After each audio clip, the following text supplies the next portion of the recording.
There's been a lot of news recently about the parent company of Facebook and Instagram, Meta. Meta will not renew its deal with Australian news media organisations. Global social media giant Meta is staring down with a confrontation with the federal government after announcing it'll scrap its deal to fund Australian news publishers. So what's it all about? Well, the social media giant has made some pretty big decisions around how it funds and supports news media in this country. And I think it's fair to say that it could have a massive impact on the way that you consume news. It has been a big couple of weeks to be in media, and I do think that we're often hesitant, Sam, to talk about stories to do with media. I think it can sometimes feel a bit insidery, a bit like who outside the industry possibly cares about our industry. But I do think that this story has now passed the threshold where it's going to impact not just news publishers, but also the people consuming news. So I think that we should talk about it. I'm going to end my preamble there because no one knows exactly what I'm talking about here. But essentially, Meta, the company that owns Facebook, Instagram, and WhatsApp, announced last week it will not renew its deals with large traditional Australian media companies. Separately, Meta also announced last month that it is taking steps to limit the reach of what's called political content on its platforms. Now, Aussie news publishers are fearing a breakdown in talks between the tech giant and the Aussie government could lead to news being blocked on Meta's platforms. And this has already happened in Canada before. There's so much information in what you just said. There's kind of almost two different lanes. Oh, almost too much information. Almost too much. There's two different lanes of inquiry I think we need to go down. I think we need to talk about the not renewing deals bit, but then also talk about the political content bit. And then which one first? I do want to touch on Canada as well. All right, we're doing all three. Tell me about the commercial deals bit. Okay, so last week, Meta announced it would shut down Facebook News and that it wouldn't enter into new commercial deals with publishers. So both of those pieces of information were enclosed in the same press release. These commercial deals that we're talking about were signed with several news outlets in Australia. I do just want to say the Daily Oz was not one of them. And that was following the introduction of the News Bargaining Code in 2021. The News Bargaining Code was a law that basically just required tech giants to pay to host news on their platforms. Right. So when we're talking about the bargaining code, just think about the fact that tech giants were paying big news publishers, so think News Corp, think Nine, to have news on their platforms. Now, in response to this law being introduced back in 2021 and the negotiations that arose from it, Meta removed news from Facebook for a very brief period of time in February 2021. And that was actually when you and I had just quit our other full-time jobs to start full-time on the Daily Oz. And it was pretty scary. It was a terrible, terrible time for us because we thought just after we had quit our very stable jobs that was it. But it turned out that was temporary, that news was restored to Facebook, and eventually both Meta and Google signed deals with publishers. And so it's those deals that Meta has announced it will not renew. So that announcement came out on Friday. And what do we know about why Meta is choosing not to renew those deals? According to the company, the decision was made to, quote, better align our investments to our products and services that people value most. So what they're saying there is that they don't believe that lots of people go to Facebook for news. Right. I'll quote what they said in the statement. They said, "We know that people don't come to Facebook for news and political content. They come to connect with people and discover new opportunities, passions, and interests." Meta also said the changes affecting the Facebook news feature will not otherwise impact Meta's product and services in Australia. People will still be able to view links to news articles on Facebook. Okay, so it looks like Meta's basically saying we don't think that people use Facebook for news. Well, they're not saying they think. They had data to back it up.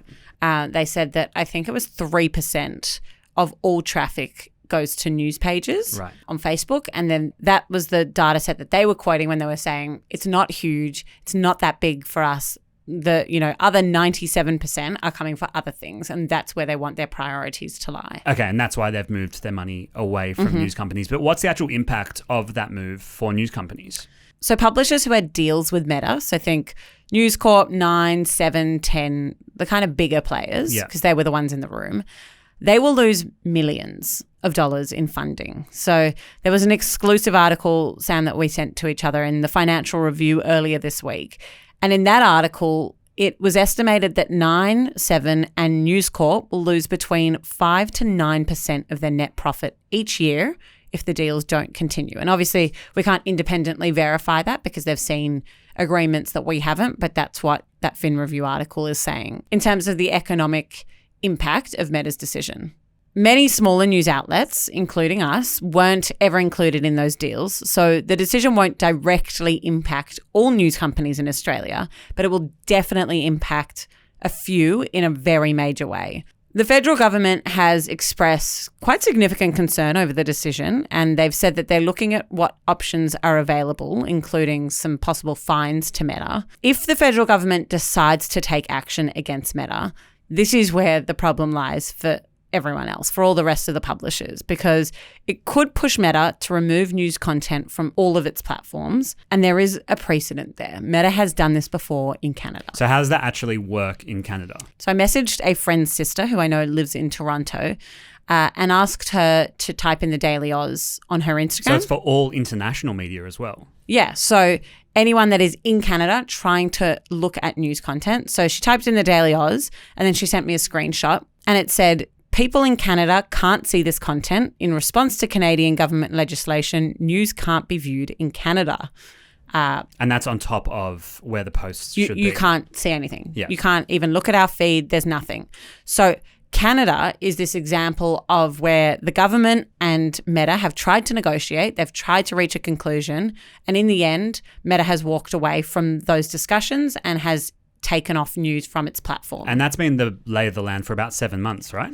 Yeah, and it's really hurt a lot of local publishers there. It's that precedent, it's that case study that people are watching very closely because they are worried the same could happen here in Australia. I do just want to add, though, there hasn't been any clear indication from Meta that they are considering this or that they are planning to do it.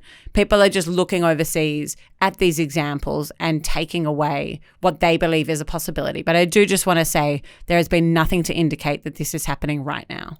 Okay, and then if we zoom out of this tension that Meta has with the Australian news industry and perhaps even Canada as well, and look at Meta's attitudes towards news globally, they've also made some announcements around what type of content you can see on Meta products wherever you are in the world. They have. I think we first heard about this when we saw some of our favourite Instagram news pages posting about Meta's decision. So Meta announced last month that it didn't want to proactively amplify political content from accounts you don't follow. So in a statement, Adam Mosseri, who is the head of Instagram, said that Meta would improve, quote, how we avoid recommending content about politics on recommendation services. So we're talking here about the Explore page, when Reels. you see Reels that you don't follow the page from. It's kind of those organic ways that content pops up. Yeah, so Instagram is saying there that they do not want political content to be surfacing in those recommendation areas. They were making the point that if you choose and you opt into wanting that, then that's totally fine. They don't want to get in the way of that.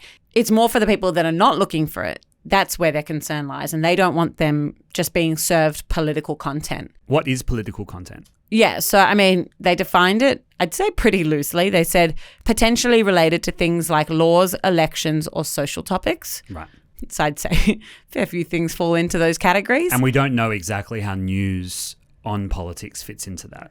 No. And I mean, we checked our settings and we are still able to be recommended. I imagine that this will be a phased rollout and, you know, we might see some changes over time. But a lot of the commentary has highlighted that much of the world is going to an election this year and that, you know, political content or specifically political news content is vitally important for a demographic that gets their news on social media. And so it'll be really interesting to see where Meta goes with this. They've had a lot of pressure in the US specifically from Congress about their role in misinformation, disinformation, and elections more generally.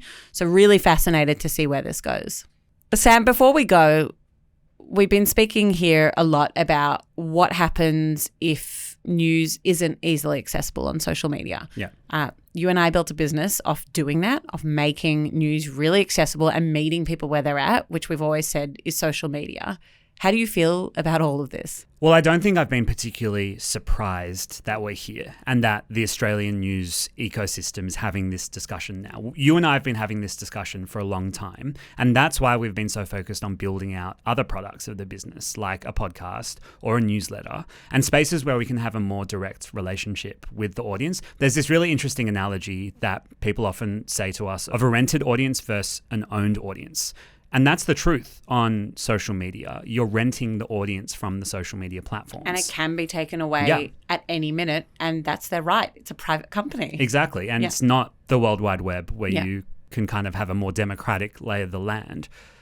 So we need to keep focusing on building those relationships directly with people we're talking to right now, our listeners and people who read our newsletter in the morning, because our society will always need news. Where they get it might shift, but we need to turn up wherever people, especially young people, are. And I think it's a good reminder. We run a free service. We've never asked anyone to pay a cent, but it's a precarious position to be in when our biggest audience is on social media. So if you are looking to support the Daily Oz, you can sign up to our newsletter. We will throw the link in today's show notes first up. That means that we will always have a relationship with you, our audience, even if tomorrow we turn on Instagram and it's no longer showing news. Let's hope that day doesn't come, Zara. And thank you for listening to today's episode of The Daily Oz. We'll put that link to the newsletter in the show notes. We'll be back again in your ears tomorrow. Until then, have a good day.